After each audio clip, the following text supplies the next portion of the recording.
I want to thank, first of all, for hosting this forum on this very important topic of fiscal councils. I'd also like to thank the sponsors who have put it on, and very importantly, to recognize the IDB. I don't know if there's any representative of the IDB here today. Info Civitas is here helping us in Jamaica in an IDB-sponsored project, and so we have to recognize them. Can you just give them a round of applause, please?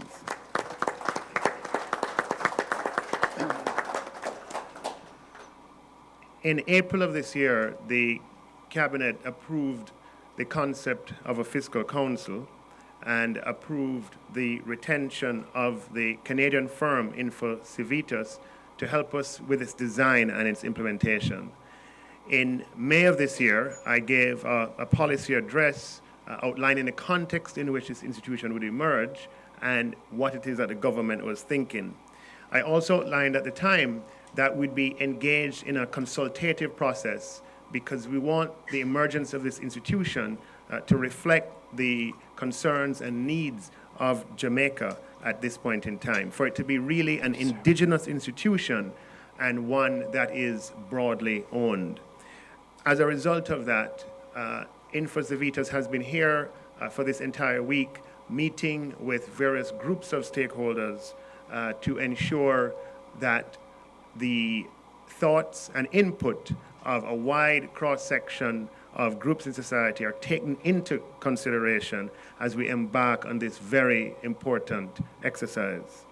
And Info Civitas, I'm sure he'll be introduced later, is led by Mr. Kevin Page, who is one of the leading practitioners of independent fiscal institutions and bodies in the Western Hemisphere, and I did say in the world. And we're very pleased to have him and his firm. Just if you could just welcome him and his firm, especially, I'd appreciate that. So the idea is that from this process of consultation that we have been engaged in through Info Civitas' presence here, we expect to receive a report with recommendations that can be then taken forward into action. So why does the government of Jamaica want to pursue a fiscal council? What are the policy justifications for it? At some point in the future, Jamaica will emerge from an IMF program relationship. We have made and we continue to make a lot of progress across all fronts, fiscal, monetary, structural, and otherwise. And it's very important to the government that Jamaica, and to the people of Jamaica, that Jamaica retains fiscal credibility long into the future. We want business people, investors, unions, employees, stakeholders to know with confidence that Jamaica's fiscal trajectory that is anchored in responsibility is not dependent on the identity of the minister, but is dependent on a network of institutions that we have that can underpin Jamaica's fiscal credibility long into the future. Some of the progress that we made over the last 5 years is represented in the set of fiscal rules that Jamaica has adopted and passed overwhelmingly by bipartisan consensus in both houses of parliament in 2010 and in 2014. And those rules are anchored in a debt to GDP target of 60% by 25-26. And they specify the fiscal deficit that Jamaica ought to not exceed in any 1 year, given the governing parameters for that year, if we are to reach that target of a 60% debt to GDP by 25-26. It also specifies carve-outs under public emergencies, the circumstances in which deviations can be permitted, and it also specifies what happens if even with the greatest of intention, a target is missed in a particular year. How do we make up for it in future years? So when the IMF is not present, how do we ensure adherence and oversight to Jamaica's, let me call them financial instructions to ourselves that are codified in law? On previous occasions, I have defined and declared the goal of economic independence. And to summarize, this is about recognizing our interdependence as a trade-dependent country, but also recognizing our desire for enhanced technical capacity and for ending dependence on creditors for our needs. How Jamaica gets to economic independence is a matter of sovereign nation building. We have made great sacrifices and strides in the past, achieving targets, maintaining debt levels or managing debt levels. But as we exit the fund program, we would have made an incredible step from 140% debt to GDP to 100, which is halfway to the goal of 60. So coming out of a fund program, we'd be halfway there as far as that goal is concerned. And how do we make sure that we complete the other half of the journey on our own? And that is what we're here to talk about this evening. This kind of progress, however, will require the work of more than one institution and more than one piece of legislation. It will have to be, by definition, a multifaceted approach that engages state institutions, engages civil society, and wider Jamaica. And it will require some of the features that have characterized our progress over the last few years, the features of broad domestic ownership, the features of broad and bipartisan consensus, and the features of fiscal transparency and fiscal accountability. And that is what we want to embed in an independent fiscal institution, and that represents why we want to embark on this path. Because we can't always predict every natural disaster or every exogenous shock, but we can plan to mediate these vagaries of life with regular and credible, authoritative, and we've been very successful with the emergence of EPOC in communicating progress and in addressing changes in our fiscal affairs. And EPOC has been an important outlet of information. We want to build on the successes of EPOC, which were not embedded in any law, they were just undergirded by a memorandum of understanding. And what we want to do is to take that one step further and ensure that this function that we're describing is protected by the force of law and embedded in our institutional framework and fabric. Other countries that have faced the kinds of problems Jamaica has faced, problems with credibility and accountability in its fiscal affairs, problems with high debt, have turned to institutions such as fiscal councils to restore faith and confidence, or in the case of Jamaica, usually countries have arrived at this, in a crisis. We're doing this at a time that we're not in crisis, which I think is a little, and maybe Kevin can talk about that, that's probably a little unique, but it will serve the purpose of ensuring long into the future that Jamaica can retain a credible path fiscally. So we're here today to talk about these fiscal councils and to learn from the team of assembled experts. We'll hear about international experiences with fiscal councils and get a better understanding of what Jamaica should be considering as we seek to deepen the network of fiscal institutions that we have that can anchor Jamaica's trajectory long into the future. Ladies and gentlemen, thank you very much.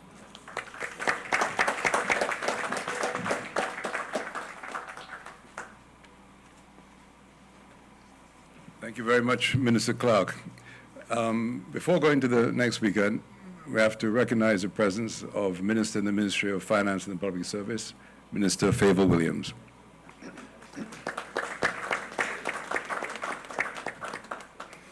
The next person doesn't require a lot of introduction. We've got to know her very well, Dr. Uma Ramakrishnan from the IMF.